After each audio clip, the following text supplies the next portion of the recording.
Bangladesh private মাদ্রাসা welfare অ্যাসোসিয়েশনের 101 সদস্য বিশিষ্ট কেন্দ্রীয় কমিটি ঘোষণা হয়েছে। সারা বাংলাদেশে ছড়িয়ে ছিটিয়ে থাকা মনে মুক্তাদেরকে একত্রিত করার জন্য আমি আমার সর্বোচ্চ ত্যাগটুকু স্বীকার করব, এটুকু নিয়েই ময়দানে নেমেছি। বাছাইকৃত শিক্ষকদের নিয়ে এই সম্মেলন অনুষ্ঠিত হয়। শনিবার সকালে কুমিল্লার স্বপ্নচূড়া রিসোর্টে এই সম্মেলনটি অনুষ্ঠিত হয়।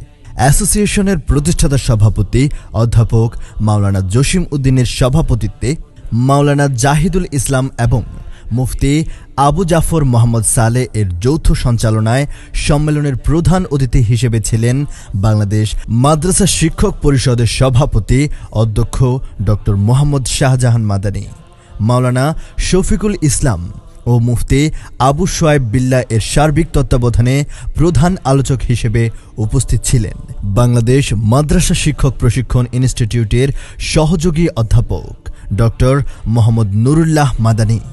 বিশেষ অতিথি হিসেবে ছিলেন বাংলাদেশ মাদ্রাসা শিক্ষক পরিষদের কেন্দ্রীয় সেক্রেটারি অধ্যক্ষ মাওলানা ফারুক আহমদ, বাংলাদেশ মাদ্রাসা শিক্ষা বোর্ডের কারিকুলামের বিশেষজ্ঞ ডাক্তার মোহাম্মদ হেদায়েত উল্লাহ, সাইফুরস এর প্রতিষ্ঠাতা সাইফুর রহমান খান। সম্মেলনে অতিথিবৃন্দ মাদ্রাসা শিক্ষা ব্যবস্থার আধুনিকীকরণে প্রযুক্তি ব্যবহার নিয়ে উদ্বুদ্ধ করেন। সম্মেলনে 101 সদস্য বিশিষ্ট 3 বছরের জন্য কেন্দ্রীয় কমিটি ঘোষণা করা হয়।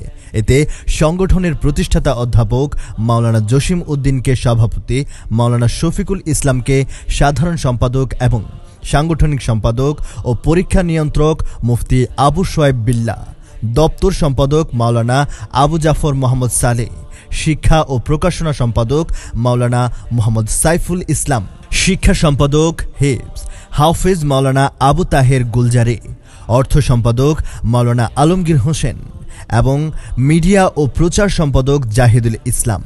এছাড়াও দেশবরেণ্য শিক্ষাবিদ ও আলেমদেরকে নিয়ে 10 সদস্য বিশিষ্ট উপদেষ্টা পরিষদ গঠন করা হয়।